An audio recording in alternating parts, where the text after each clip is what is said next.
you think those are just as good for you as water? I don't know. I've wondered about the carbonation. If there's, I'm going to ask Michelle. So she'll say, I think they have natural flavors. Yeah, natural flavors is not good. And they can hide a bunch of shit under that. But they have like, was it citric acid? Oh, citric acid. Oh, these have citric acid, yeah. Is that the one that everybody... It's like grown out of a mold. There's nothing citrus about it. Fuck, dude. It's really nefarious. I don't drink Coke. And then I went through a phase when I was like younger where Diet Coke is healthy because it doesn't have sugar. Yeah. And drank a lot of Diet Coke. And now it's like all soda is evil. Poison. And so I've moved to things like this, like Waterloo's. This is called a Spindrift. And, dude, it's probably the same thing. In a couple of years, I'll be like, oh, these things are killing you. Yeah. So, dude, thank you guys for... That's a little echoey in here. That's okay. Doing a quick podcast. We all came out here to New Jersey for Lou's wedding, which was... we were just talking. How crazy is that? Flying from Hawaii. I flew from Seattle. Dave came from Minnesota. Just a weekend in New Jersey for the wedding. And I've been traveling so much that there was a part of me that's like, oh, fuck, another cross-country trip. Here we go. But as soon as I landed and linked up with you guys and we started kicking it and hanging out, it's good vibes, and I'm fucking so happy to be here with you guys. So it's a good weekend. I kind of felt the same way. Not necessarily just I haven't been traveling a lot. I've just been working a lot.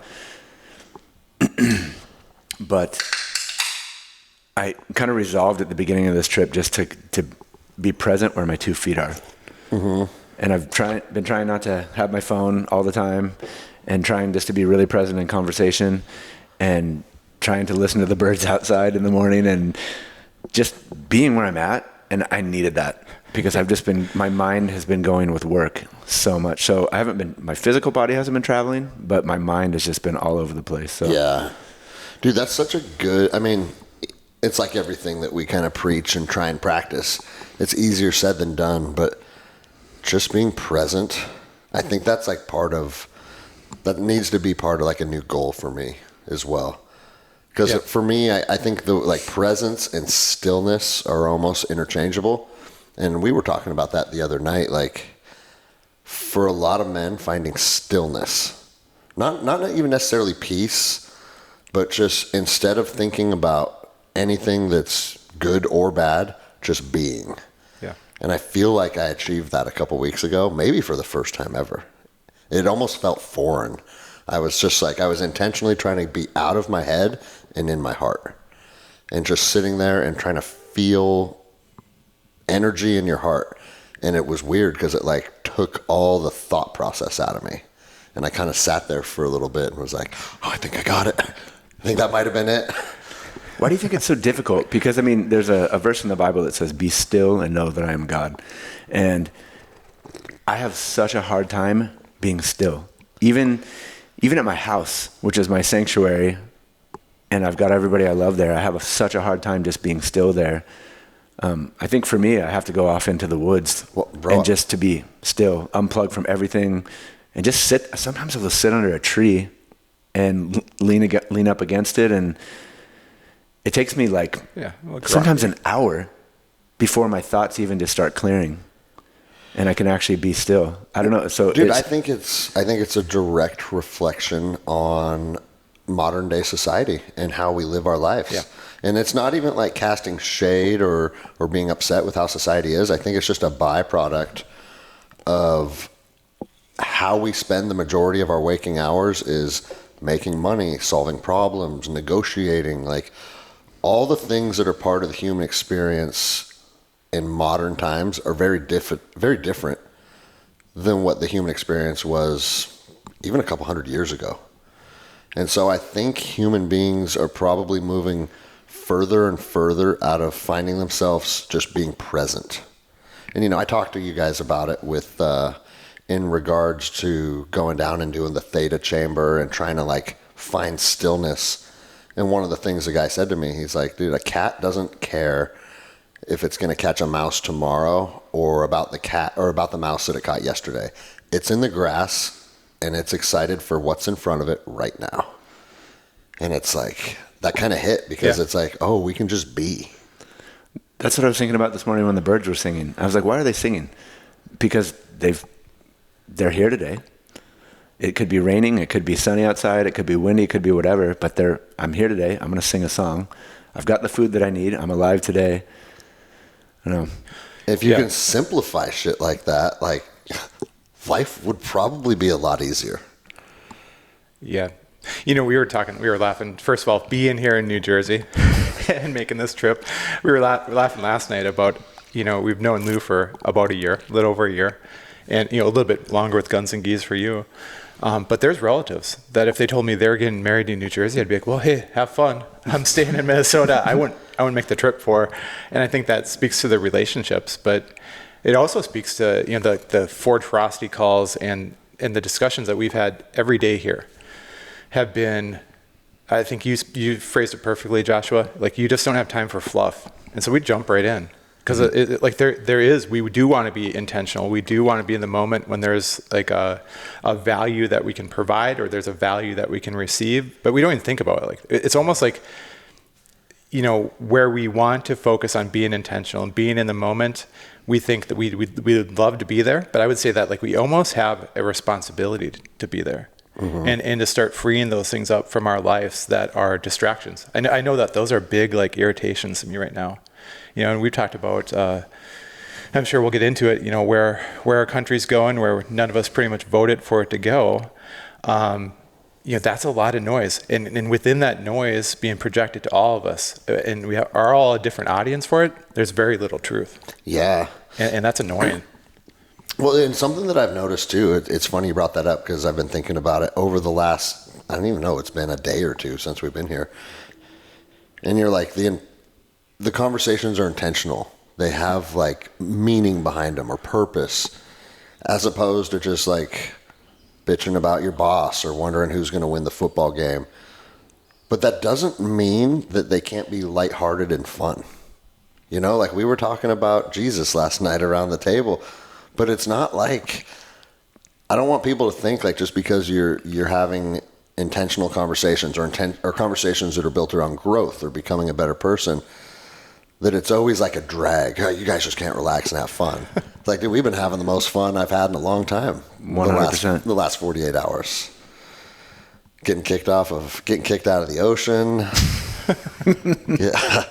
So, yeah, let's dive into that. Let's dive into that for a minute because, it's a weird place. We're in Point Pleasant, New Jersey, and we're, a few blocks from the beach. And you and Shauna walk down there. And just to go on the beach, they're like, that'll be $15 each. Yeah. You're like, what the fuck, dude? I'm from Hawaii. The ocean is just... You don't own the ocean. Yeah, dude. It's such a foreign concept. I mean, it kind of blew my mind. How do you put a price on that in the first place? And then we asked the lady, like, where the money goes. And she's like, I'm not really sure. Of course she's not. We keep the beach clean. She just works in the ocean booth. Yeah. But with how much fucking money they tax from us, you should be able to do all of these things already instead of nickel and diming every single corner. So then we go down that evening because after 5:30 the beach is now free, right? And it's like, oh, well. Free. Yeah. Hey, the beach is free. That's right, dude. The beach is not fucking free. The beach just is, right? It's like you said. The ocean is just wherever it has its 2 feet planted. You don't get to fucking charge for it. But we go down there, and we kicked our flip-flops off, and I literally just put my toes in the water. It wasn't even up to my ankles yet, dude. And these guys come up on four-wheelers, and they're like, out of the water, ocean's closed. And it was like, and we almost got a chuckle out of it instead of being pissed off because they were actually nice guys. Yeah. And it wasn't like a bad interaction. But just because someone's being nice, and I said it last night, just because someone is friendly and has a smile on their face, it still doesn't give them the right to deprive us of our fucking God-given freedoms. You're telling me I can't put my feet in the Atlantic Ocean? Yeah. Like, what the fuck are you talking about? But here's the thing. If that's the time I choose to have a hill to die on, that's only going to piss the wives off. It's going to cause conflict with so we never push back because pushing back is what? It's it's an inconvenience. It really is. It was very easy for me to step out of the water and be like, bro, if I can't be in the ocean, fucking, it's all good, man. Have a good night. And to be fair, those guys were really nice about it. I mean, they kind of for sure. they kind of rolled their eyes and acknowledged that it's kind of a dumb rule. I told them I'm from Hawaii and I've done ocean rescue work in huge surf over there, and they're like, well, we might drive down the beach that way for a little bit, kind of like nod and a wink if you want to jump in, but it's still. But now we're all playing this game that nobody agrees with. Yeah. They don't even agree with That's it. what I'm saying. I've always hated that. It's like, hey, we'll just drive off, and if we don't see what we don't see or whatever it is, it's like, okay, cool. They're basically saying they don't really care, yet they care because they're doing the job, right? I'm just doing my job. Yeah. And so it's Totally. like, at what point do we literally push back on? Because it's death by 1,000 cuts. It starts with shutting the ocean down, and then government just keeps encroaching and encroaching. And then I don't remember if it was you, Dave, or you, but you said, like, what's the reasoning for this? Yeah. And they said 10 years ago, a father fell asleep on this beach and his kids went into the water and they drowned. Everybody can agree that's fucking tragic, and I don't think anyone would ever diminish the impact of something like that happening to anyone. But people have been making mistakes and enduring death since the dawn of mankind. You can't say, hey, a couple kids drowned, so now the beach is closed to everybody. Yeah. Because that ends with every single one of us in a padded room, fucking like trying to live this pure safe life, and life is not safe. Life is fucking dangerous. It reminds me of, I mean, when I was in elementary school, we used to play dodgeball and all these different sports that were, I don't know, pretty aggressive. But, like my kids couldn't play any of that stuff because some kid got hurt or it was deemed dangerous. But when I played dodgeball, I learned how to dodge. I learned how to move. I learned like, man, it sucks when you get smacked in the face with a ball going 40 miles an hour, So those are great life lessons. And because of, and I don't know the whole situation, so there might be a little incorrect judgment in this, but because a dad neglected his duty to watch his kids, nobody else Gets the ocean. I mean, I shared with you the story in New York when we came here with my son. Oh, yeah. And I heard a whistle blowing, like, I was like, what's going on? Is someone dying? Like, is there a shark in the water? Like, what's going on? And this guy comes over to me, he's like, sir, it's dangerous to have your son on your shoulders. You can't walk on the beach with your son on your shoulders. And Dude, how old was this guy? He must have been in his mid-30s. Okay. Yeah. So, I mean, that was roughly the same age as you at that time. Yeah. Bro. Like, that's the safest place in the world for my son to be, is sitting on my shoulders. Well, and remember what I said. You can carry your fucking kids by their ankles like they're a suitcase if you want to. Mm-hmm. Like, it ain't up to a lifeguard to tell me how to carry my children. But that's where we're at, dude. And most people, too, and I'm guilty of this, I just said it, most people will do what? Okay, take the kid off the shoulders. I definitely argued with that guy. But then I'm like, it's one of the few days that we have off in between cancer treatment. Is it worth me going to jail, like fighting this guy and getting into a huge argument with him on the beach with a bunch of families and stuff around there? But my mind was kind of blown that that's their stance. And again, it's not his stance. If you were to ask that guy in any other circumstance, hey, do you care how I carry my child? Wouldn't give a fuck, dude. Mm-hmm. But hey, these are the rules. This is your position. And now you have to go out there and force it. Is this some weird East Coast shit? Because I feel like, the West Coast is known for being very fucking liberal. But I've never heard of get your feet out of the ocean or carry your kid like this. Like, it's a strange energy. Well, we have the United States represented here. Yeah. We talked about, Hawaii to Washington to the Midwest, Minnesota to New Jersey. And it's interesting. We've talked about that with Forge a lot. That's a lot of blue states. We're all from, during COVID. Yeah. Of states that took control or started making these rules that they had no premise, they had no basis, and they were kind of enforced by those who were speaking at the time, not really by any, any law that was in existence, anything that was legitimate. And that's interesting, it's because we can all think of those scenarios where we were asked to do something that, makes no sense. But it's also, like we say, is that the hill we want to die on? I think that, like, you're a good example, Greg, when you were, in a police officer role, about being able to kind of talk through a scenario. Plus, you had a lot of things to go to manage the situation. And I think about that with, like, police or security guards now, and you look at them and they're 30, 40, 70 pounds overweight. The first thing they're going to go to is something extreme, because, and they probably have had a low number of incidents that have gotten physical. They don't know how to handle themselves in that situation. So that's like the side of it I think of.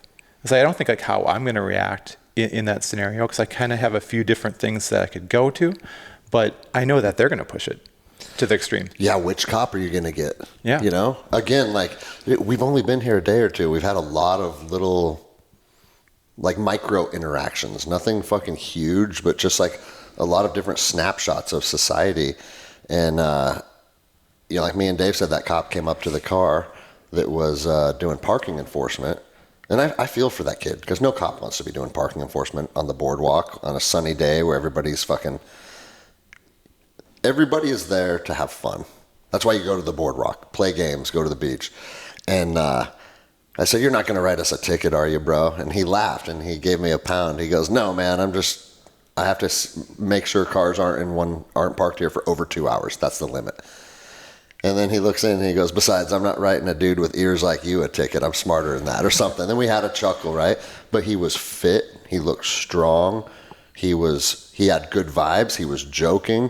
But he was also, like I said last night, him noticing the ears, he made a little banter out of it to interact with us. But it also tells me something deeper, that he is aware of his surroundings. And just that, what was the whole interaction? 20 seconds maybe, if that? Yeah. And it's like, it told me a story about that guy. And even the girls, like, he was handsome. So he had it going on, right? Yeah, he had a good energy. And in that scenario, you can have an exchange. Of course. And you knew right away he's open to it. A lot of stuff's on the table for him, but he really just wants to manage the interaction and be civil. Yes. And I think that when whoever you are, if you can't communicate yourself, if you don't understand that, like, hey, there might be a rule in place, a law in place, there might be none, it might not make any sense, you might not want to enforce it. But if you just can't be a human being to someone else, and you get nervous, you get anxious, you can't read the room. Yeah. Like a guy's looking at you. You said he saw your ears. I know that. Mm-hmm. But if he doesn't, then he's always getting himself, or he or she, or they're getting themselves into situations that are over their heads. That's they're right. probably living like in a state of anxiety. Yep.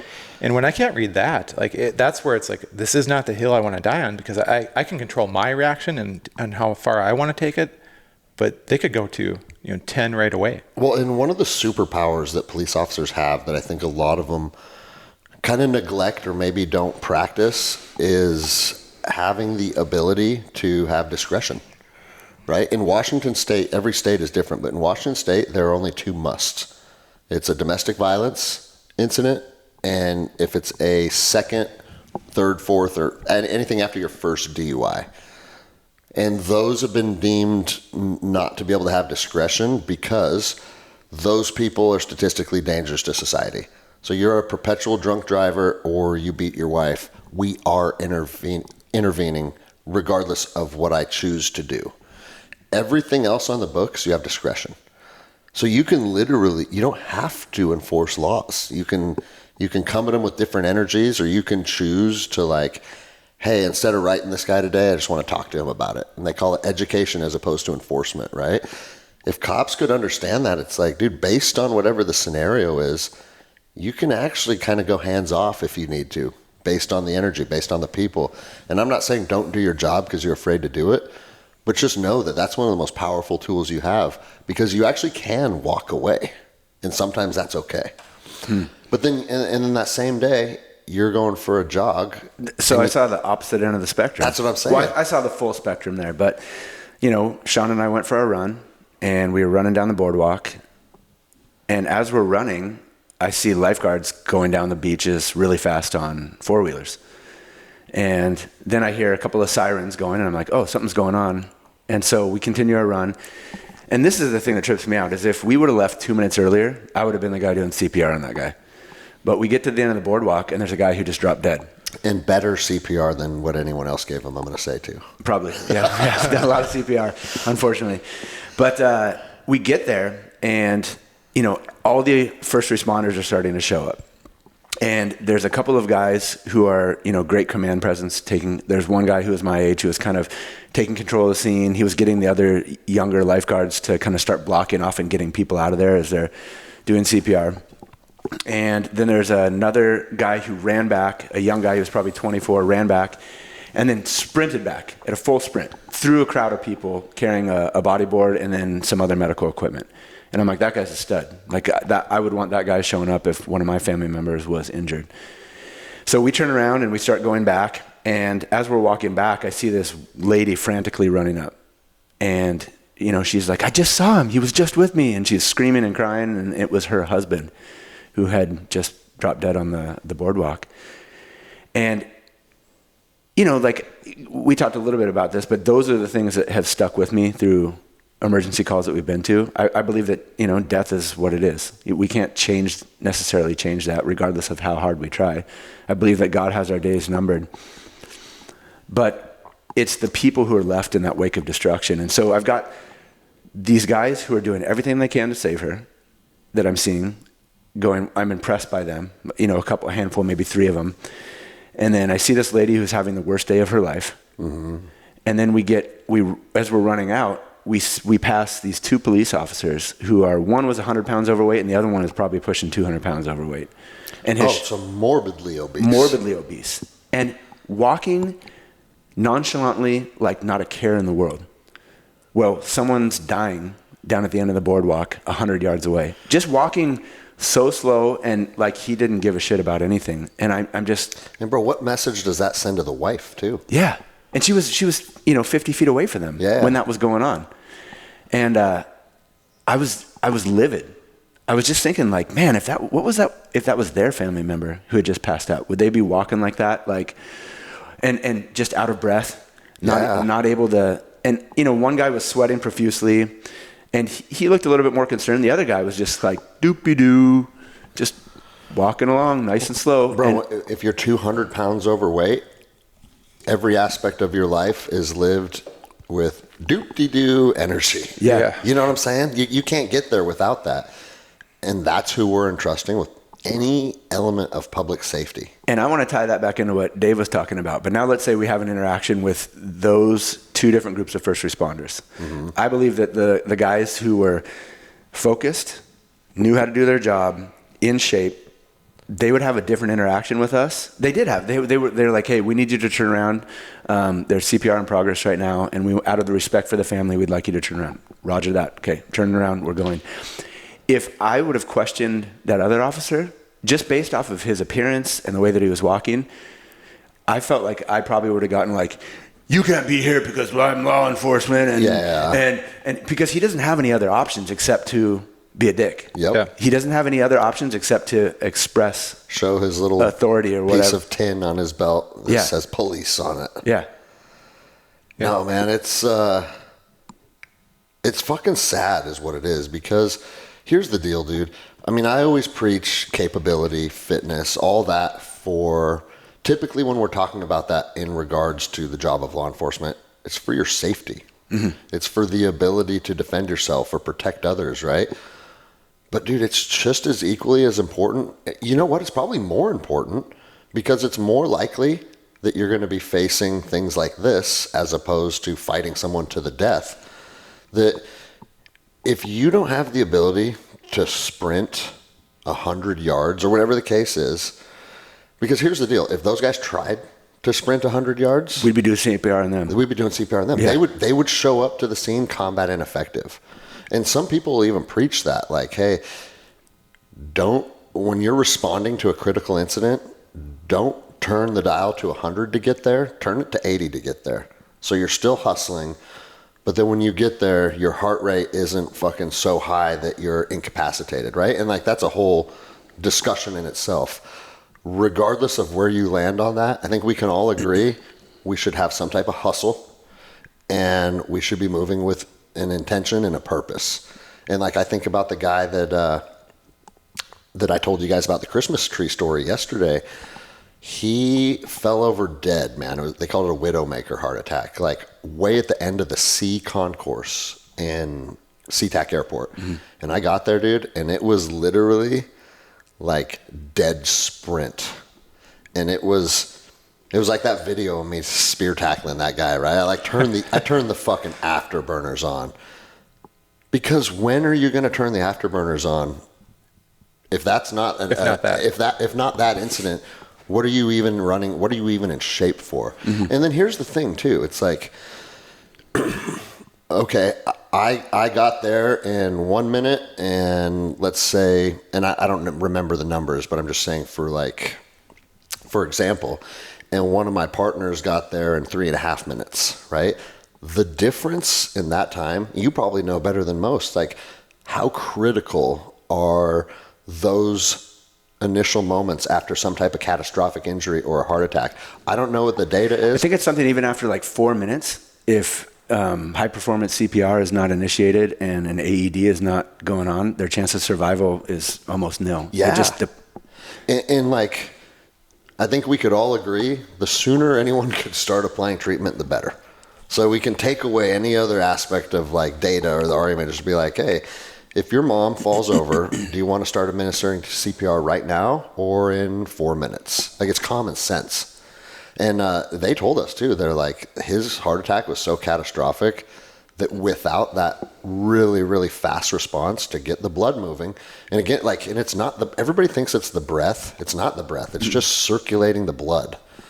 You get there early, you get the blood moving, that's what can sustain life. Well, that's why I think the American Heart Association even went away from doing layman CPR, doing breaths, because they found that when you pause to give breaths, that circulation, it takes about another minute to get the blood actually circulating again. Oh, shit.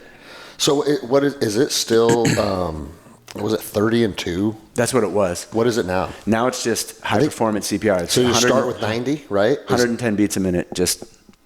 Okay. Yep. Which is two songs: "Staying Alive" or another one, "Bites the Dust." Bro. So I used to, both those songs are 110 beats a minute. Hey, you remember the episode of The Office where they're doing CPR? Yeah. And it was "Staying Alive." Yeah. And then Dwight Schrute cut the face off the mannequin. Yeah. Yeah. Fuck. Yeah. But then, dude, the other side of it too is. I know everybody is a police officer for different reasons, right? And some people are crime fighters, some people are not. But the opportunity to help someone should excite every single person on the force. And if it doesn't, go, like Lappin says, go sell insurance. And I'm not putting a derogatory connotation on an insurance salesman, but you're not directly involved with life-saving procedures. Mm-hmm. If you're not excited about being involved with life-saving procedures, then don't be involved in them. And how about, I mean, this is, again, just not even the patient, but this is like a bigger picture.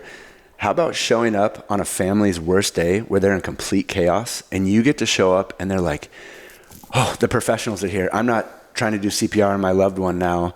I've got someone who knows what they're doing. They've got tools and equipment. And you can bring a sense of peace even to that crazy situation. Yeah. You know, you get to bring stability to just absolute chaos. And it's not just for the person who's obviously injured in an emergency, but it's everybody there around you is going, oh, I mean, yeah. I can't tell you how many times we've showed up, or even off duty I've showed up, and you know, some emergency's going on and you hop in and everybody's like, oh, thank God somebody knows what's going on here, and they step back because it's heavy. Well, even men that are capable like us, we would feel that same energy if our kid was choking and the fucking fire department pulls in your driveway. Oh, you know, like that's a very natural thing that we're supposed to be providing for people. And for people who don't know, like, I mean, we did an episode a year ago or something, but you were with Maui Fire Department for, was it 15 years? 13 years. 13 years. Yeah. So a substantial amount of time, tons of real world experience. So for anyone to feel like frustration or kind of let down, it's you, because you even said when you were still on the force, you were striving not only to be good at your job, but to be as good at your job as you could be. Always training, always learning, always striving. And even within the culture of first responders, there's always a percentage of people that are like, why are you trying to make me look bad?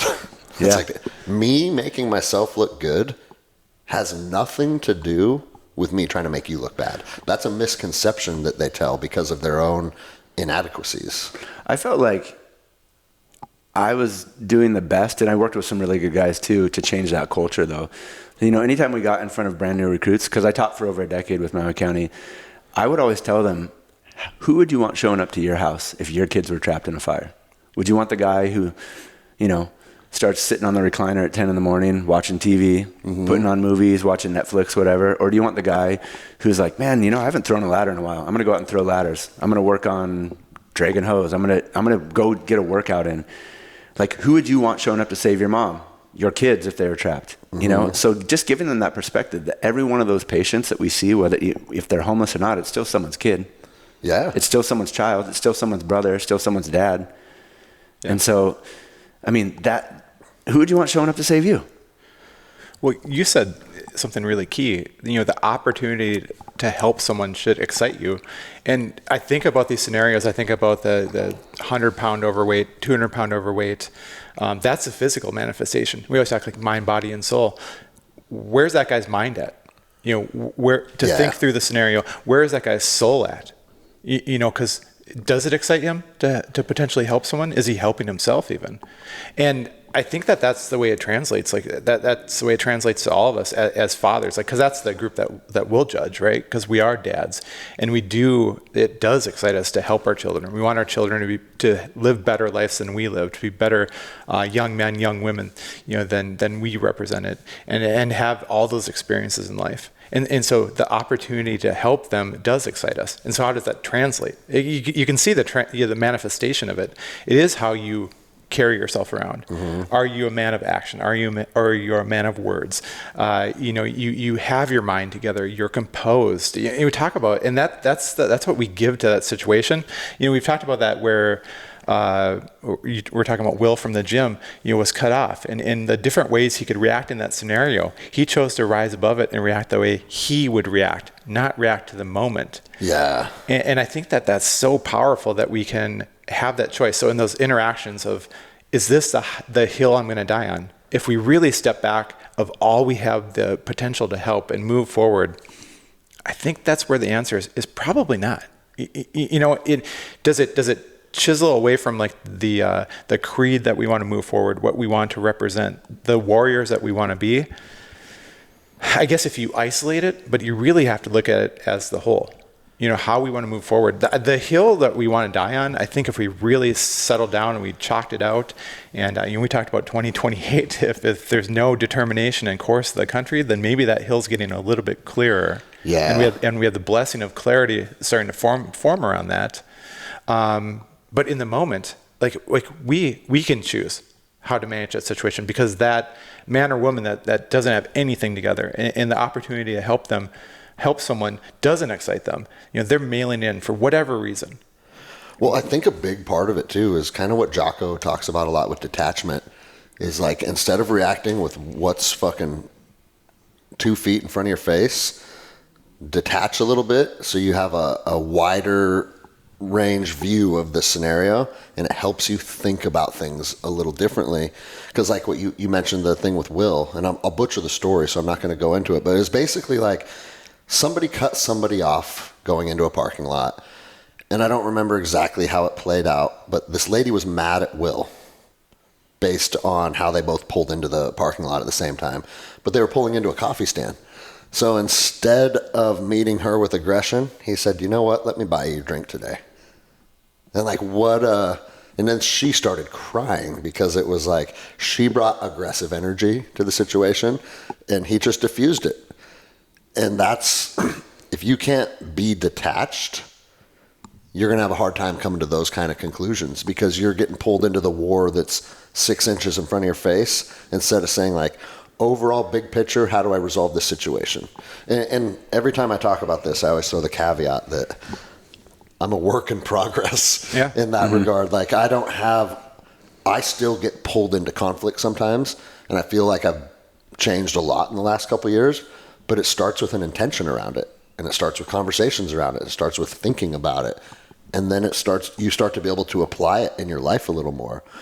It makes me think about like the hill to die on. I guess the place that I'm at now is that I would lay down my life to protect my friends and family. Mm-hmm. But if I'm dying on a hill, let's say we fought back with the lifeguards last night who told us we couldn't go in the ocean that they owned. Then the police would be there. Then the police would be there, and then I'm in jail. So am I able to attend Lou's wedding and bring value to that and to hang out with you guys? My wife would be here in New Jersey by herself. Mm-hmm. If I, went to the extreme and fought somebody to the death over a principle, then I'm in prison, or I'm going to get killed, or I'm going to be in prison and not going to be with my family too, right? So this is a really important conversation because it's been on my heart and my mind a lot, I would say, the last 48 hours. And I don't know where I land or what the right answer is, but I have said over the last couple of years that I've intentionally pulled back from like the political landscape and the drama, the riots, what we're being fed through the propaganda. Like I've intentionally pulled back from that and focused on my friends, my family, my businesses, my gym, and I've poured into things that I can have an effect over. And I was really proud of myself for that. And I think that it's moved the needle in a positive direction. But then I saw Andy Frisella talking about some of the social issues that are still plaguing our country. And it kind of hit me. It's like, man, you used to be more of a warrior and a spokesman for the things that are plaguing our country. And you've kind of pulled back from that. And I was like, is that out of selfishness? Are you not addressing what needs to be addressed so you get to have a more comfortable life? And the truth is, I don't know where that balance is at. Mm-hmm. And I've been kind of struggling with it lately. I've actually been thinking about reaching out to Andy. Me and Andy haven't talked in a while, just life happens. And I thought about reaching out to him on this because, dude, if we do just keep, you know what, it's easier to not have the altercation with the lifeguard. And I think sitting here, we can all agree we made the best choice last night, right? Yeah. But there's a tipping point where it's like, we have to arrive at a place where we say no more. Well, revolution starts with one man. That's what I'm saying. We have to arrive at the place where we say no more. And Dave, you talked about it yesterday because a lot of conservatives and people that were in the MAGA movement or voted for Trump, we're starting to see patterns and behaviors that it's starting to feel like business as usual. Par for the course. We're supporting Israel in a war that they just started. Well, what about October 7th? It's like, yeah, I get that a group of guys went and did something to a group of people. I get that, right? I'm talking about nations bombing other nations. And Israel says, we are going to attack Iran, but we don't have the munitions to finish the job. Okay, so what? So now we're just pulled into your shit? For what reason? Mm-hmm. And so it's like... And we can dive into that rabbit hole a little more, but in regards to what I'm speaking of, sooner or later, I just feel like, I think a lot of us, we're hoping to kind of outsource our path to freedom with Trump and his administration, because on the surface, it looked like heavy hitters, RFK, Elon Musk, these people are smart, these people are motivated. It looked like we were going to be able to get where we needed to get to. And I'm already having second thoughts now. Yeah. And I think a lot of people are too. Mm-hmm. It's interesting that you bring that up because I've been struggling with that a lot too. I guess maybe at this point I'm going, well, if people haven't woken up by now, I'm not going to change them by, having certain conversations with them. But even going back to the whole COVID issue, I knew that was my hill to die on, not just because I had people offer me vaccine cards. They said, you can have a vaccine card. I'll get you one. But for me, it was about freedom. And it was about showing my kids. Are we good? No, I just like to check in periodically. Just making sure the batteries are on. That's the host paranoia. Well, I've fucked up a few times and didn't have enough space on the SD card. Oh. and then it just stops and it's like, no. Yeah. But yeah, so going back to what I was saying is like my hill in that moment was to show my kids that you don't sacrifice your morals and your values for a paycheck. You know, I had so many friends who told me I didn't want to get it, but I wanted to go to the movies. I wanted to go to restaurants. I wanted to be able to travel. And now they regret it. And I felt like I had to say something to to show my kids and just other people in our community that freedom is important. And this is actually is being taken away. I didn't want to sweep it under the rug and pretend like it's not happening. So I did take a stand there, but then there's other times now where I'm maybe not being as vocal just because that was such a contentious time. Yeah. And maybe it is because of comfort. I don't know. Bro, and here's another thing to think about. And it was actually last time I was at First Forum, DJ said this to me. And he goes, bro, you probably still have no idea how big of an impact you had by standing up against the narrative as a police officer. And I forget exactly what he said verbatim, but it was something along the lines of like, dude, if you hadn't done that, we might be in fucking cattle trucks on the way to concentration camps or something. And it sounds kind of dramatic to say that, right? But then it also makes you think, man, one man's actions can have massive impact on people. And we, by standing up for good, through that period, which we all did, we may have had a bigger impact than we ever will know. Because if all the strong men did just take a knee, how much further would the government have went seizing control and making us abide by all of their fucking rules that they were just enforcing on a whim? It could have been catastrophic. And so like I have to remind myself that too. It's like, dude, your voice and your actions may have had a bigger impact than you will ever know. And you have to continue to do that because we don't know what's next. And if something feels off, we should probably push back against it. But then it's like, because I look at Andy. Do you want to be in constant turmoil? That's the thing. I look at Andy, and I love Andy as a human being. But it's very clear that like a substantial amount of his life energy is dedicated to the fight, which is honorable. We need men to do that. But fuck, I mean, I don't know. I don't know what that balance. It's like Benjamin Martin in The Patriot. He's like, I don't want to fucking go back to war. I'm not interested in your war. And then they took his son, and he's like, all right, I'm in the war now. Yeah. Well, yeah, there is that side of like looking at it from a preparedness standpoint too. If you push to conflict, if you are in the fight, but your capability is questionable, if your mindset's questionable, if even like the hills you're choosing, and you mentioned that is a hill. That wasn't a hill that you need to die on, but that is a hill where you needed to take the fight towards on truth. And you did that. I heard something the other day, and it's a lot like the tax scenario too, where like the top 1% basically pay all the taxes in America at the end of the day. But it was around energy, and as the power of one person with powerful energy and intent and purpose in their life can overcome 750,000. They did some scientific study, and I don't know. Again, some guys listen to this and you don't know what the hell you're talking about. But you read the data charts wrong. I read it, and it was on X, so it's obviously truthful. But I believe that, like the power that you can have from choosing positivity, from being able to step back. And I think at Jocko, you mentioned that the thing that really sticks with me is when he was commanding a large unit, he would, before he got on the mic, in a very kinetic, hot situation, he would take a deep breath and gather himself, and he'd just clearly, provide the orders to the men. And by hearing that composure, whether there was anxiety and stress behind it, he took that moment to gather himself. He stepped back and he looked at the playing field. And if we're reactive, then we got to be careful of what we're being reactive to. If we're being reactive to untruths, or if we're playing in this battlefield of the right and the left, and we don't know who's profiting, and we don't know what truth we're getting, or version of the truth, or what they're withholding for us because they think we're children. We can't handle the truth.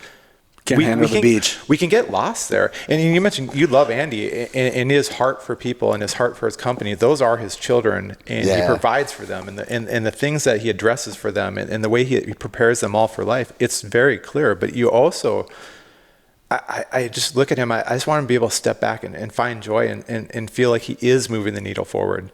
That being in the fight has impacted people's lives, because it's impacted my life. It's given me that personal excellence is the ultimate rebellion. What does that mean? Just continually reevaluating that statement of personal excellence. Where am I lacking? Mind, body, and soul. And now heart kind of above all that. Going deep and doing the work, because the opportunity to help someone means everything to me. Well, and when I first got like a partnership with First Form, it was actually Emily Hayden that said it to me, and she goes, "I just want to welcome you to the First Form family," and she goes, "And just know, this has nothing to do with supplements." And I was like, Yeah. Yep. Well, That hit as a truth, Yeah. I'm going to say from personal experience that you sharing impacted my life. I was talking to Dave about this last night, but when I went to Guns and Geese, I was at the end of my rope. Mm-hmm. I felt like I was on an island. And I told Dave, not just a physical island, which I live, which is a, left liberal stronghold and super communism and communist, and but literally, not just physically, but also mentally and spiritually, I felt like I was alone. And then when I sat down at that fire at Guns and Geese, I think this is another reason why I'm here at this wedding, is I just took a deep breath and I said, these are my people. I'm not alone. There's other people who are experiencing the same problems, the same issues, the same battles that I'm facing. And, I felt like I found my tribe, And so, again, here I am in New Jersey, 6,000 miles from my house, because... So you can be with your tribe. So I can be with my tribe. And we're not sitting around a fire, but we're sitting around a coffee table, and it's the same vibe, same energy. Fuck, I wish you guys could be at the Collective next weekend. I'll throw that out one more time, dude. No pressure. But, no, dude, the fire, there's more going on with sitting around a fire than I think anyone can fully comprehend. I think the fire represents security, safety. Like, anytime during human history, if a group of men were sitting around a fire, I think it would be safe to assume like the conflict is over, the hunt is over, like whatever problems you're facing are now shelved until at least the following morning, and everybody can just... And then you talk to Tyler about it, and he's like, bro, not only is that happening like emotionally, but it's happening physically too, because the fire can transmute energy. And so we have this relationship with this thing that keeps us warm, that keeps us fed. And when we sit around it with our peers, something magical happens. And it wouldn't, bro, I mean, think about Guns and Geese. If we all sat on that beach, circled up with no fire, we would still have had an enjoyable night. But it does something different, dude. And like fireside chats, I honestly think that they are something that we need to be very intentional about and really help men, or just people in general, find a space and be intentional with it. And I had those guys on my podcast that like that's kind of their mission. They want to get out and do that. But I think instead of everything always being about the veteran space, I think that's where a lot of veterans get things wrong.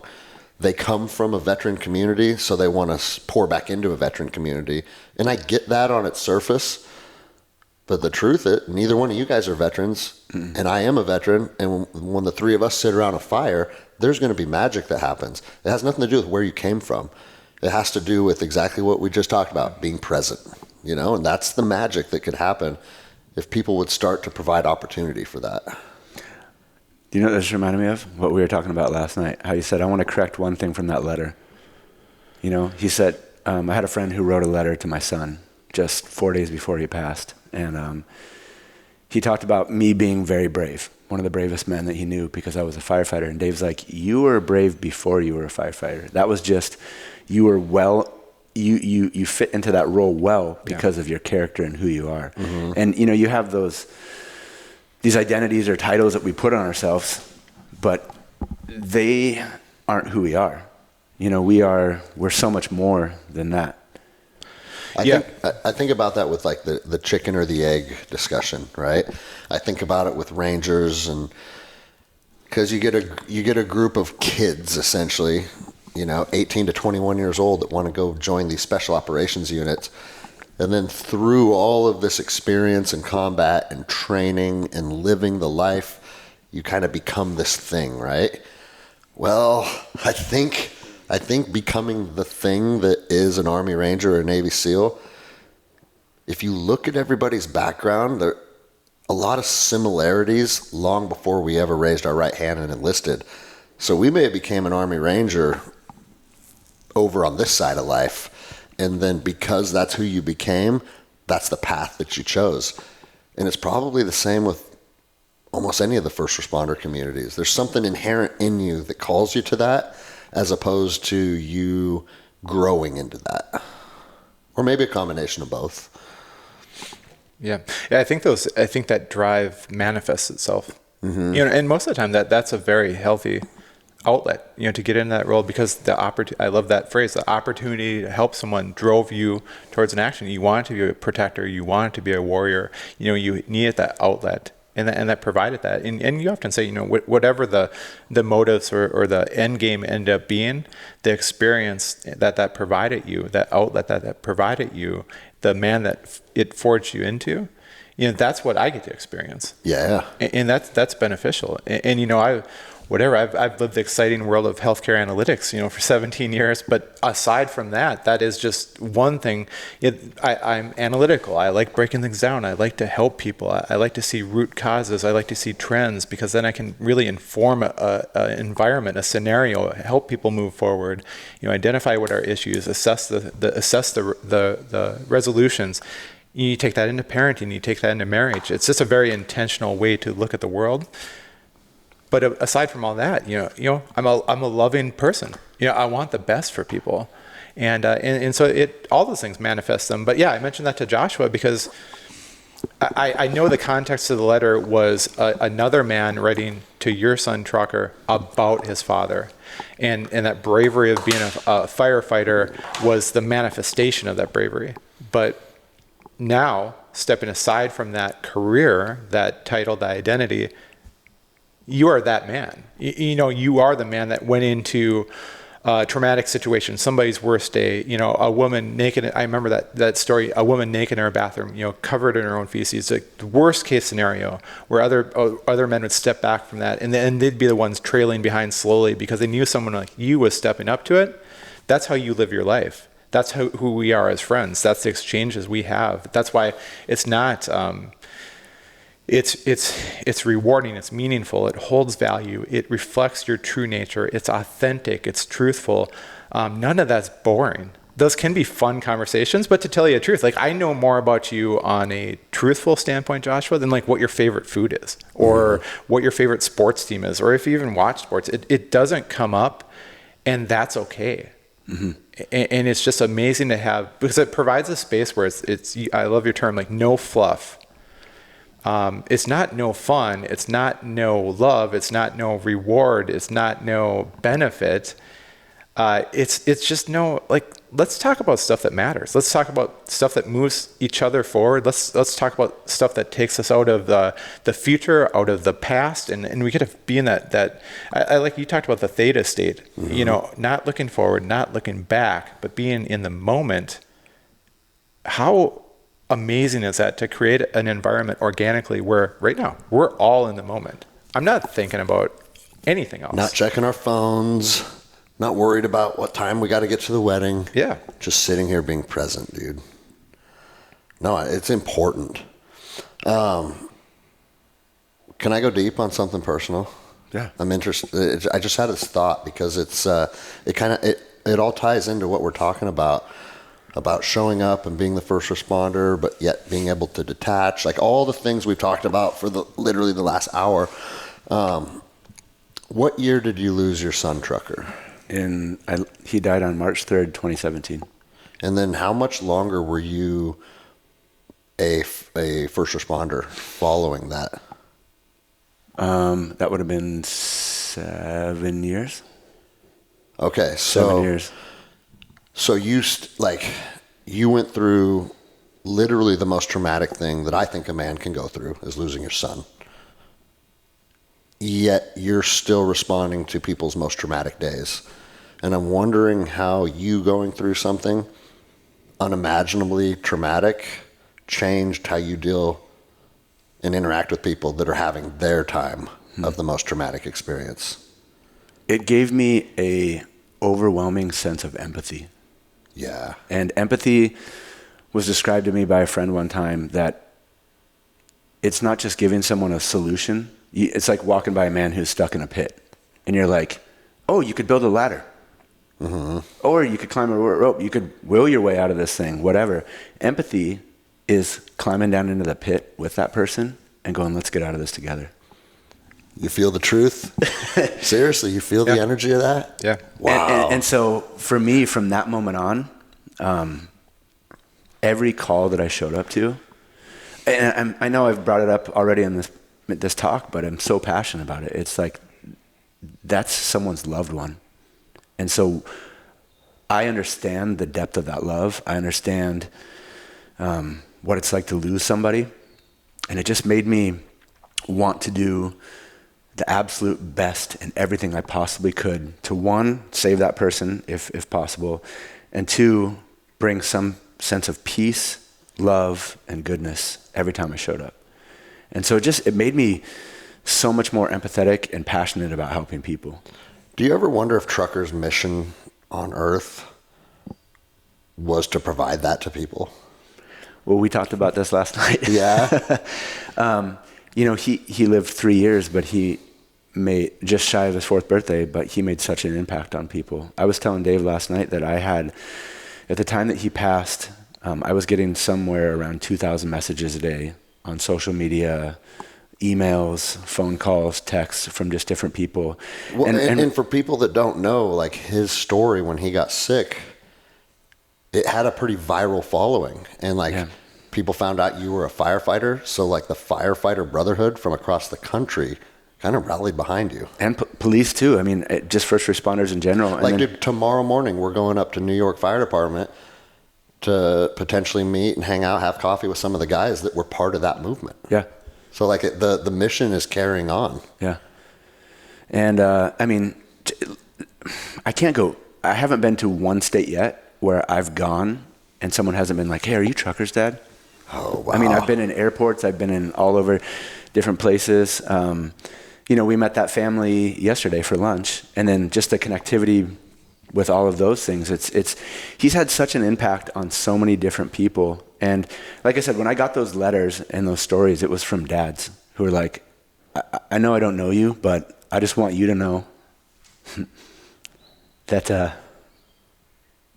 I'm loving my kids more. Fuck, dude. Because of that. I'm putting down my phone. I'm hanging out with my kids. I'm playing with them because none of us are guaranteed tomorrow. I'm trying to be a better husband, and like to me, that's his impact. Shauna kind of famously said, and it's been quoted a bunch of different places, but love beats cancer.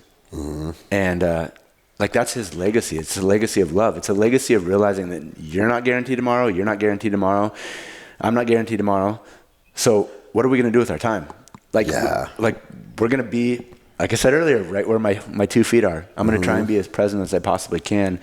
And when you're present with the people around you, and you're actually looking someone in the eye, you're not worried about politics, you're not worried about this, you're not worried about that. You're looking across the table at someone who is a human being with a heart and emotions and value.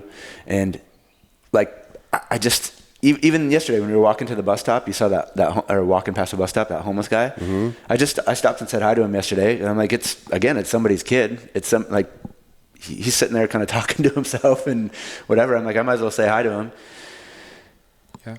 Yeah, you live that a lot, and and it's great being your friend because of that. 'Cause it's just beautiful seeing the person that you are, and you reflect that now. Again, like aside from the title, you take that into your everyday life. That is because it's you. It's the authentic Joshua. And we were talking about last night with Trucker. So 3 years, almost 4 years on the earth, about the difference between we measure age in quantity. I mean that's the human condition, right? Like how old can I live to? How old can I get to? How old has my family lived? What are those genes like? And we put so much on the quantity that we don't think about the quality. But all of us sitting here, since last August at Guns and Geese, the men that we were, I love when I have friends that if we really sit and we reflect And we say things like, I don't even feel like the same human being I was a year ago, 2 years ago. I'm a different human being because we're moving forward, because the opportunity to help people is so powerful in our lives that we're doing that hard work. We're doing the self-assessment. We're obviously, we got that with the physical, and we got the, the discipline that manifests itself outwardly, our appearance, but we take that inward and we do the hard work in our mind, with our souls, in our relationships. And with Trucker, he just is a manifestation of that, like so much quality in a short quantity, but it lives on. And that's the power of that. Because if you're sitting here, so I'm 49 sitting here, and if you're a 49-year-old guy, I went back to my class reunion. We were like when we were 30 years out, and we know a lot of those guys have mailed it in. Because it's over. It's the decline. The best days are behind me. And I just have to say, like, if the glory days, yeah. The glory days, yeah. But if you choose intention, like if you want to help yourself, no one is coming to save you. And we've talked about that. What does that really mean? Is no one there to save us? No, I mean, there are. We're saving each other. We're helping each other every day. But we had to want to save ourselves first. And that was the inception. That was the intent. That was the state to receive the help from others. And you have to make that determination. But I just, when you hear Trucker's story, the quality in a small, condensed period of time and the longevity, how that lives on and how that story is so powerful, that can be your story. If you choose to save yourself, if you choose to move forward in any state that you're in. His state wasn't an ideal state, right? I mean, cancer-ridden, in pain, missing out on these opportunities that a 3-year-old should not miss out on. But you surrounded him with love. You provided everything and more that anyone could ever ask of a parent, and you had that experience. How many dads of 18, 20, 30, 40-year-olds are wishing, I wish I would have invested that time. I wish I would have poured into my child. I wish I would have been present. I wish I would have spoke that love into them. And they don't get that opportunity again. And you had that experience, and you live that on with your sons and your daughter now. And it lives on, it emanates from you. It is the person that you are. Yeah. Again, aside from any of those titles, firefighter, Army Ranger, police officer, healthcare analyst, whatever it is. Well, dude, I just listened to Marcus Aurelius' Meditations again last week. And something that he talked about, I don't remember exactly how he articulated it, but it was basically like, hey, if you die at 3 years old, or you die at 40 years old, or you're someone that is able to make it to old age and you die at 90 years old, in 2 generations, no one's going to remember what age you passed. That doesn't carry any weight. That doesn't carry any importance. What does is your impact. And it's like, bro. And dude, this is the 2nd episode of The Endless Endeavor where we're probably going to have tears, right? But it's like, I watched that Norm's guitar special that you recommended. And one of the kids in that documentary died of cancer. And when they were talking about him, the men started tearing up. And what did both the men say in it? Do you remember, Dave? Because that moment hit me. They said, oh, I'm sorry for crying. Maybe you should hit cut. Yeah. And it's like, no. Don't hit cut sharing Kyle's story and expressing emotions about him. Hit fucking play. Yeah. Let people see it and feel it and hear it. And that's another question I wanted to ask you, because it's, I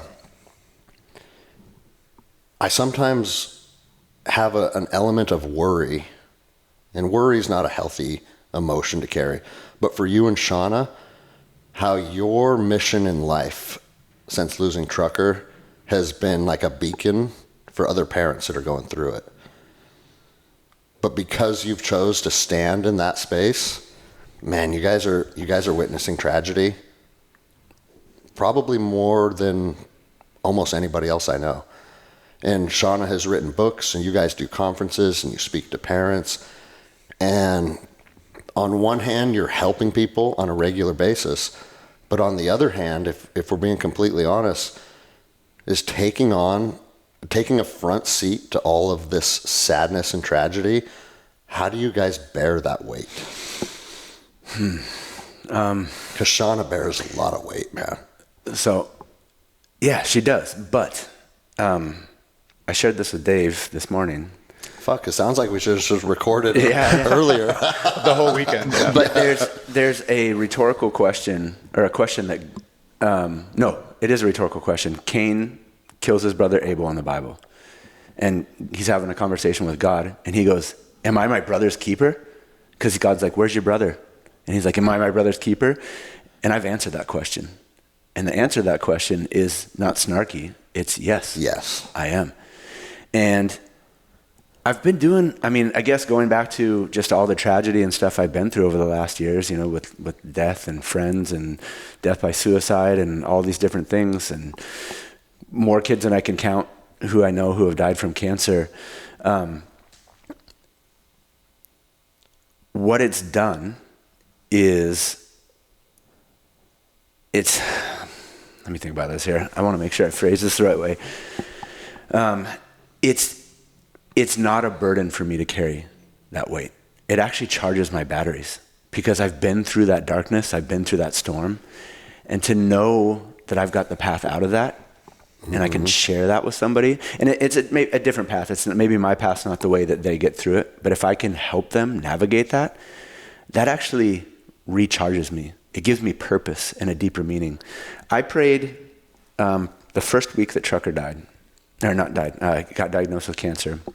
I wasn't sleeping in the hospital, and it was midnight, and there was a church next to the hospital, and I went out there and I just laid and looked up at the sky, at the stars, and I remember this prayer, and I just said, God, if you're going to take him, don't let it be in vain. Mm-hmm. Don't let it be in vain. Let there be some purpose behind it. And I shared that with Dave last night, that is my purpose.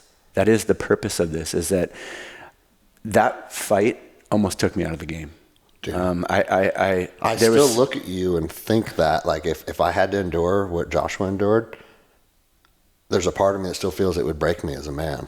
Yeah. Because that is. And it almost did a couple of times. Bro, that's literally I think that's the hardest fight a man can face. Yeah. But if I can get in that pit with somebody and help, maybe give them a couple tools to get out, like that again is honoring my son. Yeah. That again is perpetuating love. That love is going to beat whatever obstacles that we face. And so it's, that's kind of the bulk of that answer.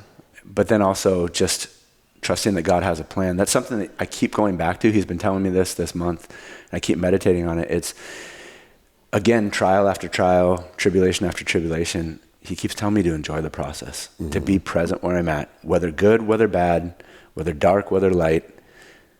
There's something for me in that. And especially if you can connect with somebody in that, it makes it worthwhile. Because again, you're letting somebody know that they're not alone. You're letting somebody know that there is hope. Like I'm not, Shauna went for a run after Trucker passed away. And this is when God told her to write that book. And she said, I don't want to be known as a grief expert. And he said, you're not going to be known as a grief expert. You're going to be known as a hope giver.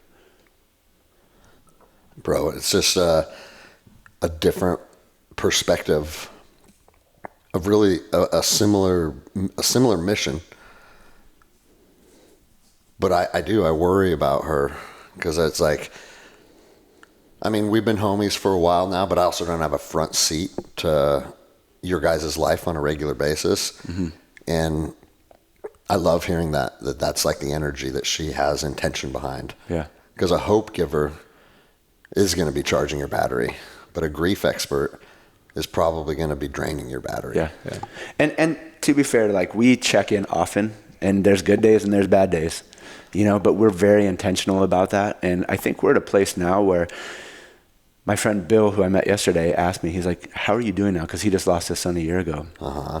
And I said, I'm not healed, but I'm in a different place where I have been disciplined in different actions, like gratitude every day.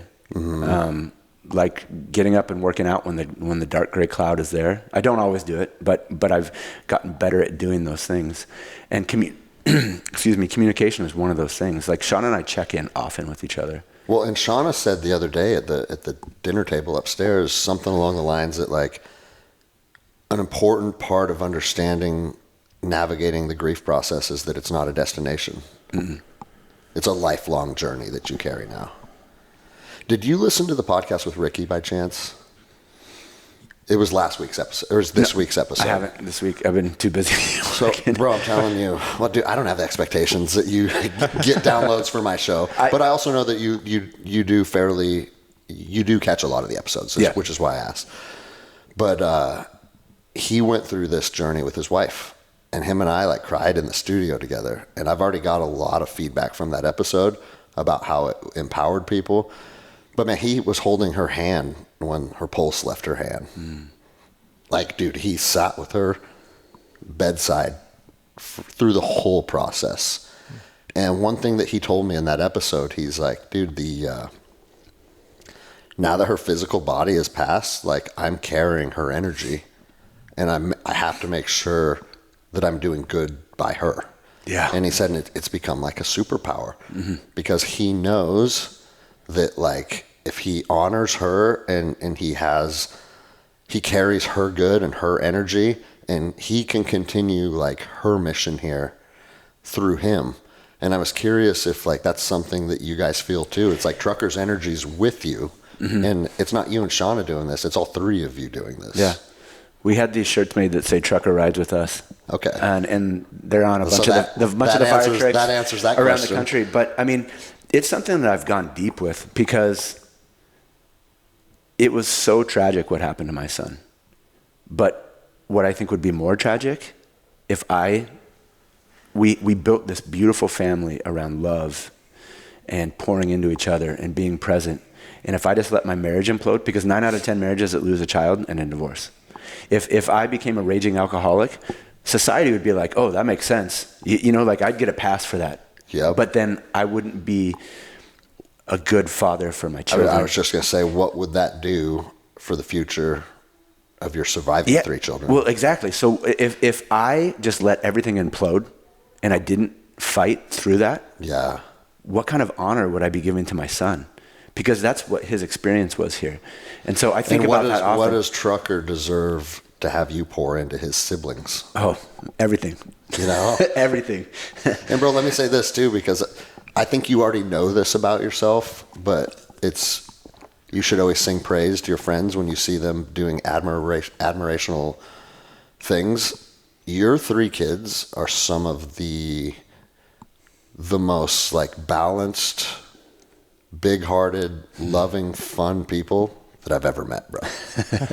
and it wasn't. Thank you. I didn't have to like be around for a little bit and like get invited inside to start seeing the family dynamics. The moment you step through the threshold of your house, it's apparent and it's felt. And so I just gotta say, from the outside looking in, the methods in which you've decided to navigate, I think it's spot on, bro. Because we're all a little biased thinking that our kids are the most special people in the world, but we also should feel that. But I don't think your kids could be better than they are, man. I really don't. They're pretty amazing.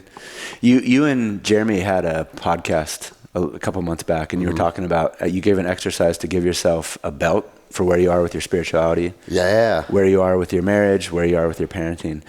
And it was really cool because one of the guys from our gym, he's one of the black belt instructors. He's the no-gi guy, and he had a competition coming up. And at the time, I was a white belt, and I'm pretty strong, and I got a good gas tank. And so he was asking me if we could get some rounds in, just because he wanted, one of the guys you go rough with. Like, and I don't do that with everybody, but I'm like, yeah, Nate, I got you, And I'm like, hey, I'm just a white belt, and he's like, you know what, bro? But you're a black belt as a dad. And I was just like, yeah. I don't know. That was like probably one of the coolest compliments that I ever got from this guy. Black belt, world champion father, dude. Yeah. No, and bro, the majority of people that listen to the show have an understanding of jiu-jitsu. And that's a real thing, because I think it's hard for us to measure how well we're performing in any given aspect of life. And if you can sit down and be like, hey, you know what? I feel like a blue belt here. I feel like a purple belt here. Mm-hmm. Or like Jeremy has aspects of his life where he's a black belt world champion in, right? And I think a I just think it helps us understand kind of where we're at in this path, lets you know where you're sitting. But more importantly, once you know where you're sitting, it helps you have a path of where you want to get to as well. So I got to preface this. I'm not trying to toot my own horn. Toot it, bro. No, I'm not. But I'm going to let my kids do it. So we sat down and we had that conversation because I was like, this is because it's such a great way to analyze where you're at. So we had that conversation with our kids and we're going through everything, you know. And my kids looked at me and they said, Dad, you're not a black belt as a father. And I was like, oh. And Matt Damn it, am I only a brown belt? No, Matt goes, you're a coral belt. Fuck yeah, bro. Awesome. And I was like, oh man, I cried. Yeah. I cried. Yeah, that's what we go for. You know, and it's interesting, backing up just a little bit, because, you know, we've known you. So, and you said something last night that's so funny. It's like we've actually been in person twice now. Yeah. But you would die for each other. Oh, yeah, 100%. yeah. Isn't that crazy, and dude? for his family. Yeah. And then you mentioned Shauna too, and it's funny, same approach. But I'm like, how do I ask this question then? Because, you know, being around that much grief and now being someone who helps others through grief, like how do you remove yourself from that space to heal, and what does that look like? I saw the answer, and I didn't even have to ask the question. I popped my head out on the back patio here at the Airbnb yesterday, and I'm like, hey, I'm just running to the store. You know, I'll be back in like 15 minutes. Anybody need anything or you want to run with? And you go, Dave, you need to come out here. Shauna just read me this chapter of this book. and you're sitting there, and I see you, guards down, shield down, sword down, and your woman's reading truth into you. And the chapter that she shared with us about vision and about having purpose in life and about moving forward, I saw all I needed to know, because you have that balance. You enter that darkness, you take up that mantle, you use the gifts that the Lord's provided you in life to help others, because that is the purpose. That's what you move forward with Trucker with. But you have that balance. You need that truth spoken into you. You need time where, as a man, you set that shield down and you say, here I am safe. Here I need truth spoken into me.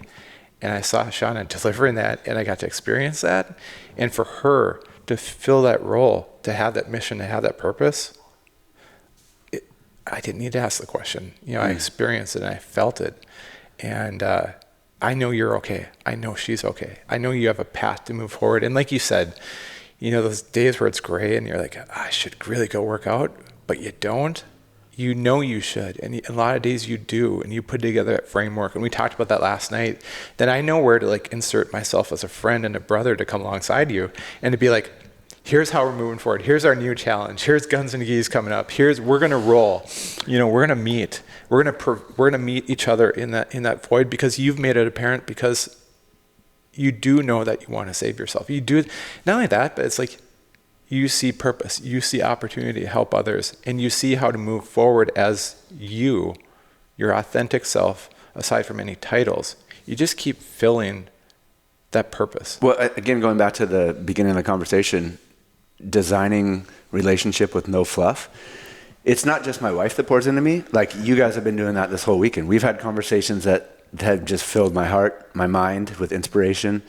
You know, excited me, got me thinking about things in a different way. That's when Shauna said, another famous Shauna Dukes quote, but she says, vulnerability is a superpower. Mm-hmm. And when you're authentic with people and you're like, hey, I'm struggling with this, or this is what I'm thinking, kind of like what you're talking about with your summit that you have next week. We're going to talk about things that maybe it's a tragedy, but maybe it's a business idea. Maybe it's something that's going on. And we don't do that. We don't let our guard down often. But when you do that and you allow people to come alongside you shoulder to shoulder, mm-hmm.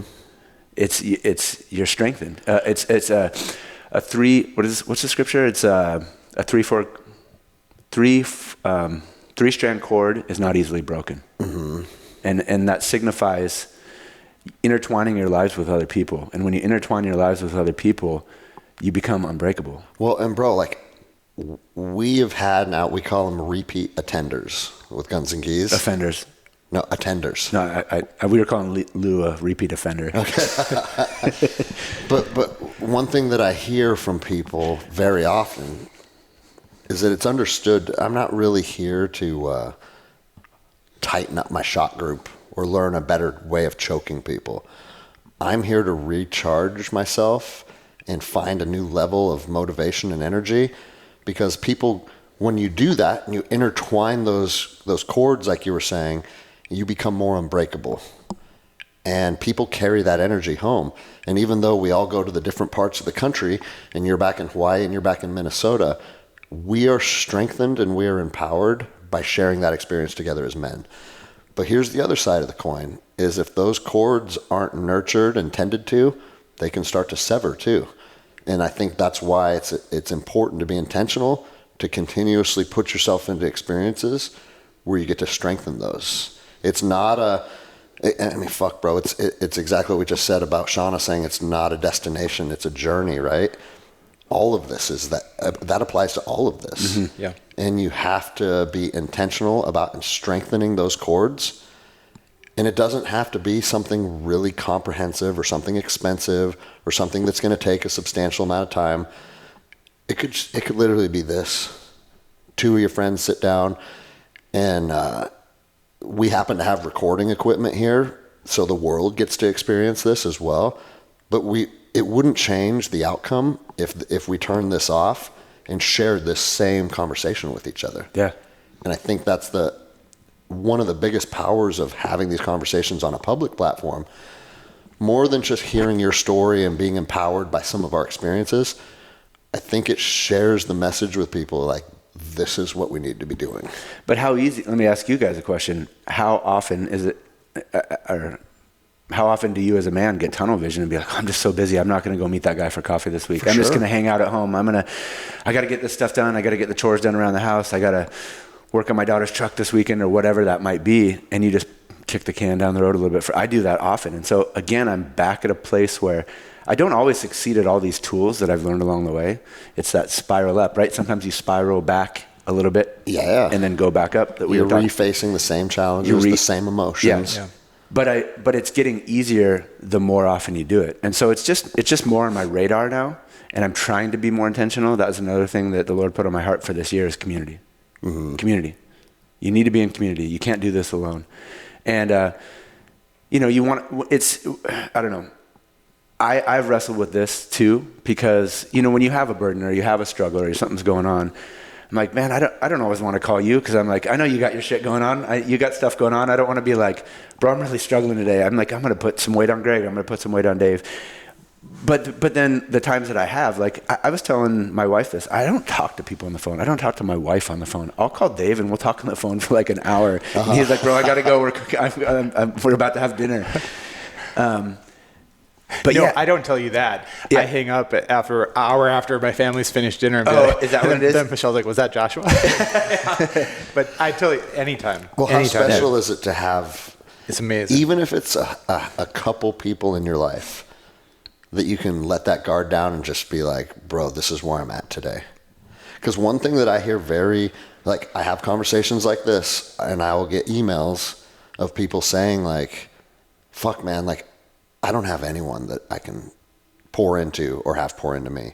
Yeah. And like everybody, I shouldn't say everybody, a lot of people are exactly what you just said. I got work. I got to clean this up. My daughter's car's broke down. I got to replace her carburetor. It's like a lot of things keep them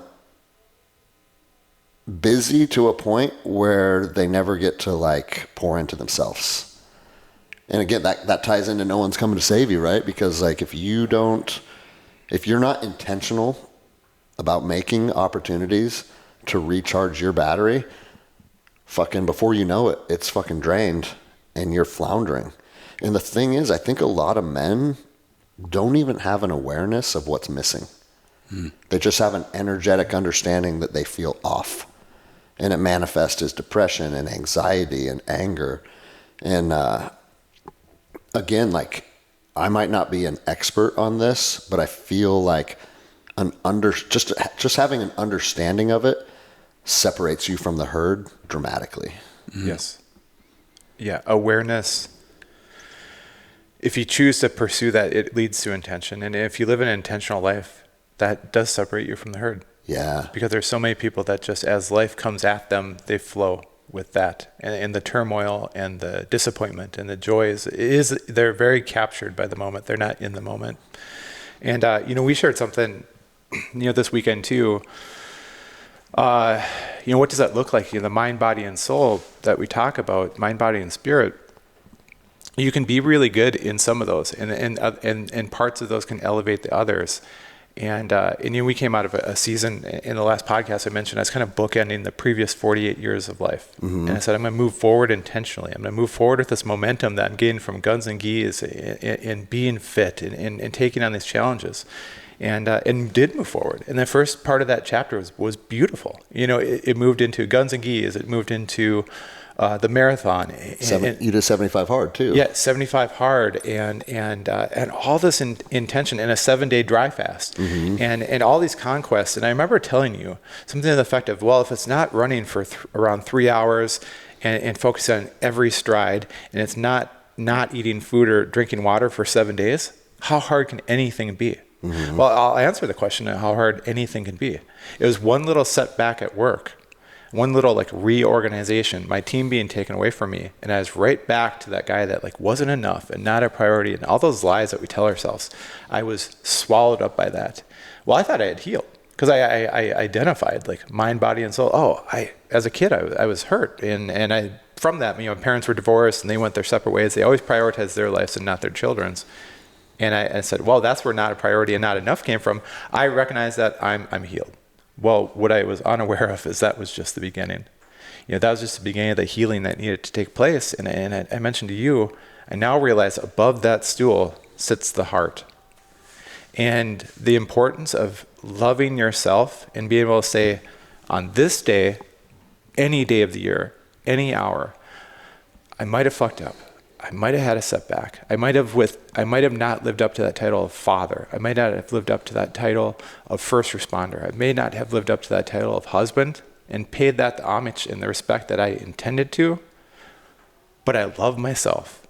And some will hear that and some will say, I don't understand, because love is conditional. If I'm disappointing, if I'm not fulfilling those titles, those roles that I take so desperately, the warrior, the hills that we need to die on, I should have done this. Should I have stepped up there? Was that the moment that I needed to do this and take action? If you live in that, you're always going to be responsive to the external. And I talked to Tyler, and talking about the community that you've built, Greg, around Electric North and Guns and Geese, and now these people have come back and want a little piece of that to look at what community looks like, what vulnerability looks like, what authenticity looks like, and they feel that. Like you said, you went to Joshua's family and being around his kids. You didn't have to see a long observational study of his kids to know they're real, because Joshua's real, and they emanate that through. And so people want that, but if I just, the truth that I'm realizing in white belt in this, but I know, is that I always thought my mind drove how my heart felt. My mind drove my body. My mind drove the spiritual. But it's the heart. I really believe from a physical standpoint, if you nurture your heart with physical activity, if you eat the foods you're supposed to be doing, if you strengthen the heart, I have no idea what it drives, but I know it drives everything. It's the epicenter of you. And since I've done that, I've had shitty days. I've had setbacks. But I walk with more authenticity because I am a child of God. I am beloved. I'm not a sinner. I don't have to walk in that. I don't have to walk in depression. I don't have to walk in shame. I don't have to walk in how I was to my wife in that given day that I wish I could have done better. I can walk in, I want to do better. I want to walk with intention. I want to walk with strength. But I love myself. I love myself today. And I'm worth it. And I'm not a priority. And I'm not enough. I'm more than enough. Because we are separating ourselves from the herd because we're walking in intention. And it's just that realization, because the three-legged stool is truth. But I was negating an entire part of it, the human experience, and that was me. Well, I think the theme of today's episode is every aspect of your life, your marriage, your healing, your jiu-jitsu, it's not a destination. It's simply not. It's a journey. And when you get out of that really dark pit of depression because you learned some tools, you did some experiences, you connected with some some of the correct people that you needed to connect to, and you can feel that depression like almost physically leave your body. Ah, you're like, finally, dude, I was able to purge that. So what do we think? Fucking nailed it. Nailed it. Yeah. That's what I need to do to heal. I got this game figured out, right? Yeah. And if anything has taught me that you don't have the game figured out, it's jiu-jitsu, man. And it's like you can apply that to healing.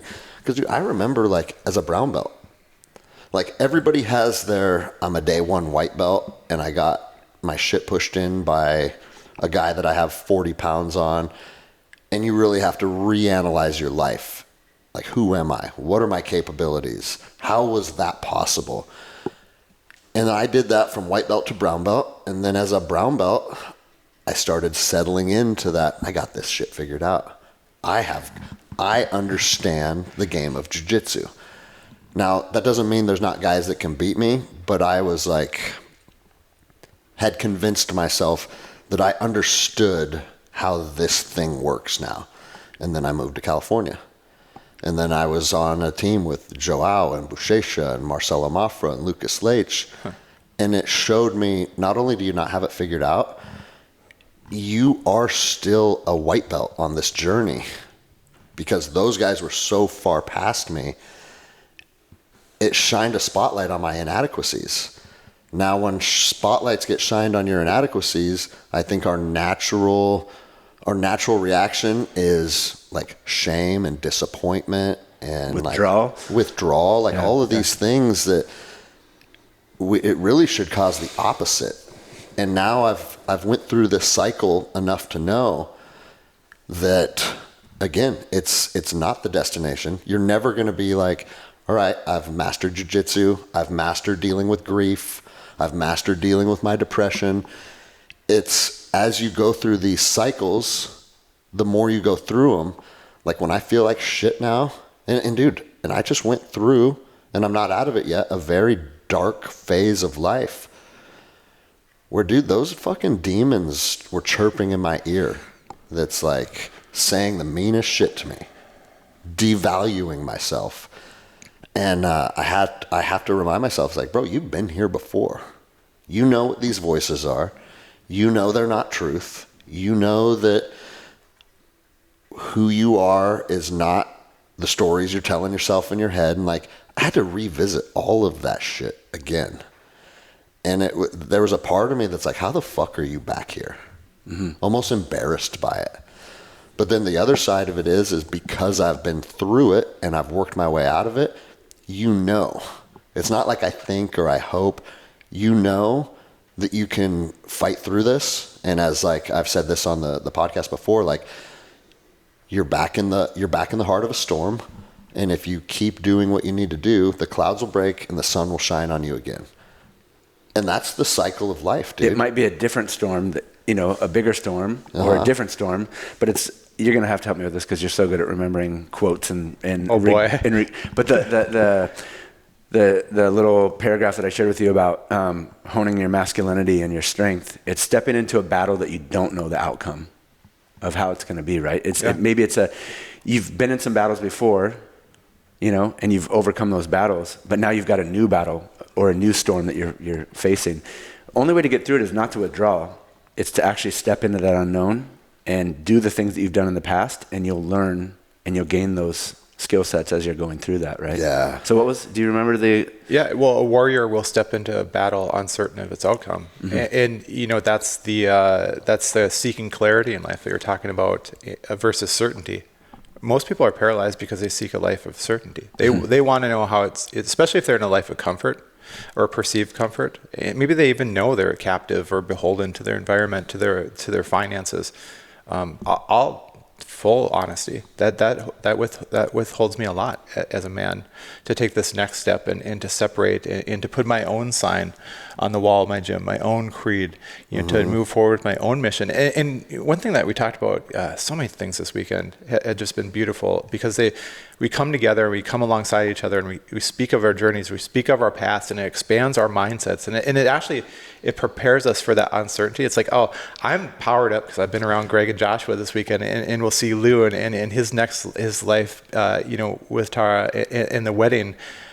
we start to see our paths. And if there's the general, the path, the Jocko, the path, which we all agree exists, the direction we should head, we all have those little like tributaries to the river. And when we start charting out those, the river expands and it flows stronger and it flows wider and it becomes visible to more people, and more people can step into that, and it widens out. And that, I think that's the power of like the 1 to 750,000 people. If one person has that positivity, it starts to chart that path and to make it identifiable, and then others get on it, and you see where you want to be.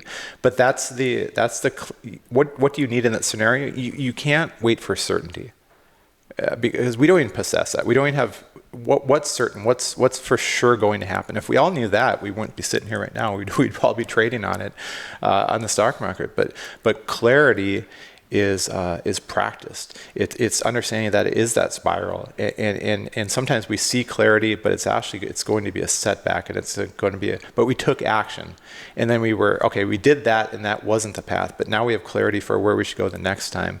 But it all requires us moving forward, and it also requires, like to your point, Joshua, that warrior's heart, that we would, uncertain of the outcome, we're going to step into that battle. And when do you feel most alive? Yeah. When you're facing the uncertainty, Bro, right? I was just going to say, Yes. like, I love, Dave always has these nuggets that just resonate with me. And it's like clarity versus certainty. Right. Right? We're all striving fitness, finance, family, faith. Like, I think I just rattled off Bedros 4 Fs, right? But Truth, though. But we are all striving. And if you had a certainty to any of those outcomes, like, hey, you know what, we're doing a lot of this trading stuff, we're making good money, but in 2026 we will make $2 million. Like, we know that's coming, right? Well, if you had certainty around something, I think that actually detracts from the journey. Yeah, it just started pouring outside. Are the women outside still? I hope so. Get wet, ladies. Oh, that sounded bad. Well, but appropriate. But like anything, like if you have certainty around any mission or any goal or any aspiration, it almost detracts from the journey, because the power of the journey is you striving to create the outcome that you are hopeful is the outcome. And if you're like, oh, I get it, you're going to sit on the couch. Yeah. You're not gonna step into that. You're not gonna take action. Which this just became my favorite episode I've ever recorded. that's awesome. Yeah, because it's so much good, and it's and again, a lot of these concepts are simple to understand when you're sitting around a table talking, but a lot of us get lost in that storm. And some of the simple ways of navigating these storms, they get lost on us, man. Well, you saw the manifestation of what we're talking about right here now. Yesterday, in that first responder scenario, you saw the men and women running into an uncertain scenario, uncertain outcome, but the opportunity to help, the drive, the passion, the discipline, the capability manifested itself. And you also saw the far end of the spectrum, those who sought comfort probably for a long time. Because if you're 100, 200 pounds overweight, your life is a lot of comfort. Mm-hmm. And I'm sorry, like, you can change that. We talked about ways to change that. And I hope anyone listening to that might fall into that isn't like, well, they're judging me. No, we're providing you footholds and steps to improve your life, and that starts today. But you saw the manifestation, and it's like the wheat from the chaff. If you think you're that 100-pound overweight guy and you can fulfill that role, you're lying to yourself, because when it comes to that critical moment and you don't respond, you're going to let people whose lives are depending on you down, and you're going to let yourself down. And let's just step back from the first responder and step into my world, like, a world of corporate America. If you have that comfortable job, and so to your point, if you know you're going to make $2 million this year, so let's say you're a corporate guy, you're going to make a salary $150,000 this year, and that company values you so much, and you've been with them. I've been with my company now for 17 years. If the illusion that you're living under is that I'm comfortable and that's guaranteed, you wait until you become the chaff. and you get separated from the wheat and you get cast aside, you will learn your true value, and you're going to be disappointed that you live that life of comfort. And you get some new guy who's coming up who's hungry and Yes. driven, and they're going to be like, Yes. oh, we're actually going to promote this guy who's got 10 years less That's experience. right. It's an illusion of comfort, Yeah. and it becomes an illusion because as you live in it, you take up residence in it, you take up that comfort. And my challenge now, and because I hear it because I'm around you and I'm from around the men and women that surround you, Greg, is that if you know you're making $2 million next year, you should have a plan to make $4 million. If 2 is guaranteed, then you can take a little bit more risk, and you have something really good, you should double that. And you should have a plan that excites you and makes you nervous a little bit at all times. And that's finances, that's physical, that's relationships, that's everything. And if you don't, you're in that illusion of comfort, because that's exactly what it is. And what is comfort? It's dying a slow death. I shared that quote with you yesterday. All men die, few men ever really live. Fucking William Wallace, bro. Yeah. Is it Wallace? I couldn't remember who said that quote. Yeah, I was that's asking him. Braveheart, bro. Oh no, now Greg's gonna cry for sure. Yeah. Fuck, dude. Yeah. What a lot of good stuff in an hour and a half. Yeah. That was good. I had one more point that I wanted to make on that comfort conversation, and it's kind of slipping me. But I think if you start to, and I've actually seen this in my own life, from 2020 to 2025, by all measurable metrics, I am on an upward trajectory, and I'm finding more success in my marriage, in my finances. And when I was down with Jeremy and his guys down at Laguna Beach, they're like, well, what's your goal next year financially then? And I told them, and I literally doubled my last year's income. I was like, you know what? If I went from this to this, I could double it. And I told them, and they all started laughing at me. And they're like, because I said, the Keith and Jeremy were like, what would you like to make in the calendar year of 2025? And I said, $750,000. That sounds like a tremendous amount of money, right? And they all started laughing at me. They're like, you still don't get it, man. And Keith said, you're a $3 million a year guy, easy. Easy. He goes, that's like the base level for you. And we kind of put these like limiting self-beliefs on ourselves. Why am I a $3 million a year guy? Why would I be that? You know, and Keith's like, bro, I see how you communicate with people. I see your leadership. I see your command presence. You can stand up in front of a room and deliver good to people. Bro, you have a big social media following. That didn't happen by accident. You have the successful gym. You are a guy that could be providing value to people nationwide, and you could be compensated greatly for it too. And one thing that they talk about, it's like, dude, never think that like pursuing like these outrageous financial goals is something that you should be ashamed of or something that has negative energy around it. It's like that is also a self-limiting belief of attaching a limited sense of self-worth to you. And for me, it was kind of strange because it's like when it comes to money, wanting more and more and more always feels like an element of greed sometimes. I think for those of us that were just regular people making a first responder salary, the thought of $3 million a year is kind of like almost maybe you feel like you don't deserve that, right? Mm-hmm. But it's not how much you make, it's what you do with it. It's currency. That's what Jeremy calls it. It's not money, it's currency. And think about that. You can apply that to money, but you can apply that same thing. Like, what if I were to tell you guys, you know what my goal is for my marriage next year? Is for me and Jenny, and then I set some metrics that are like, where you guys would say, hey, that feels like middle of the road. Greg, you could aspire your marriage to actually be up here this year and maybe implement these techniques or these practices or these procedures. No one would be like, Greg, you're over-striving on your marriage. That's a bad thing, right? Bro, I think we need to apply that approach to everything. Yeah. To everything. That's truth. Yeah. That is truth, man. That is truth. All right. Well, we're already coming up on 2 hours. Yeah, of course. Can you believe that? Yeah. I can. I do because we talked till 2 a.m. last night. Yeah. And we're traveling, and we got a busy day, and we probably need to go do some things. We got the wedding at 3:00. So The wedding. Yeah, the wedding. Yeah. I think we should probably wrap it up. But do you guys have anything else on your hearts or your minds that you wanted to put out before we call it a day? I have a quick one. Yeah. Because we are here for a wedding, and we're here for Lou. And Lou, if you're listening, I want to give you a little gift. And this is what Michelle and I, collectively, 27 years, coming up on 27 years of marriage. Be present and always be loving. And if you are present, it will show your wife, it will show your future family that that's where your heart is, that's where your mind is, that's where your soul is. And they'll know dad's there. They'll know their husband's there. And so be present. If you start from that position, that is something you can start to defend from, and you'll never regret it. You'll never say, I wish I wouldn't have been as present. I wish I would have chased those other things. You might say I could have rearranged things or prioritized differently, but be present, brother. And I want to say that, Lou, if when you listen to this, I am super proud of you, because you're a 30-some-year-old and you're figuring out stuff that took me to my late 40s to figure out. And you're leaning in, and you're contributing, and you're an amazing giving man, and all of those values.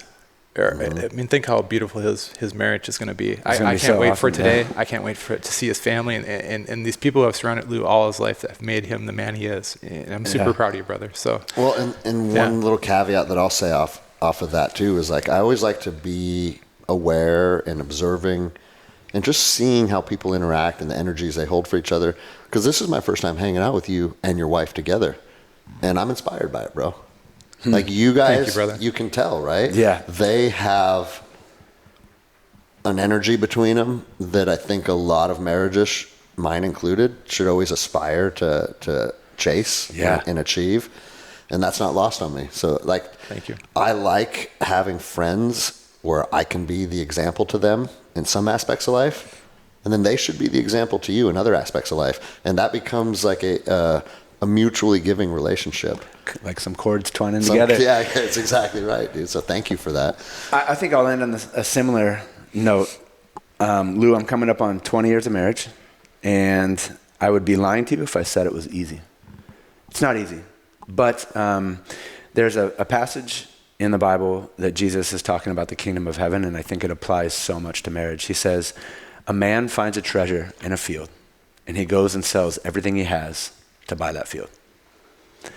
And going back to taking action, having clarity versus consistency? Certainty. Yeah. You're going to go through uncertain times. But have that clarity that this is the most valuable and important relationship that you're going to have, and that is the hill that you are going to die on. Take action in it.